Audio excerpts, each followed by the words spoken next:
જાઓ મિત્રો, ડિજિટલ ઇન્ડિયામાં ડિજિટલ માવાનું એટીએમ આપણા તળાજામાં સૌપ્રથમ આવી ગયું છે. આ એટીએમમાંથી 24 કલાક ગમે ત્યારે તમે દુકાન બંધ હશે તો પણ તમે તેમાંથી માવો મેળવી શકશો.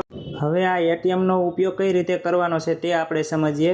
જો ખોડલ સુનાવાળો તમારે માવો જોતો હોય તો બંનેમાંથી એક સ્વિચ દબાવવાની છે, અને બાબુ સુનાવાળો જો તમારે માવો જોતો હોય તો બંનેમાંથી એક સ્વિચ દબાવવાની છે. એટલે તમારે એક જોતો હોય માવો તો એક દબાવવાનો, અને બે માવા જોતા હોય તો બે દબાવવાના.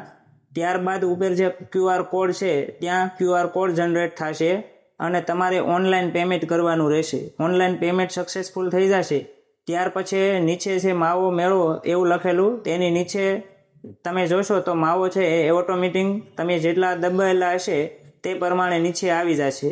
ત્યાંથી તમારે માવો મેળવી લેવાનો રહેશે. અને માવો મેળવ્યા પછી તેમાંથી જે બોક્સ નીકળે છે તે બોક્સ તમારે નીચે જે ડબ્બો મૂક્યો છે તેમાં જ તમારે મૂકતું જવાનું છે, બરાબર. હવે દુકાનની જો આપણે વાત કરીએ તો તળાજામાં આવેલ ગાંધીજી પુતળાની એક્ઝેક્ટ બાજુમાં જ મોગલ ડિલેક્સ લખેલું છે, બરાબર. ત્યાં તમે સાઈડમાં જોશો તો આમ એટીએમ છે એ લગાવેલું છે.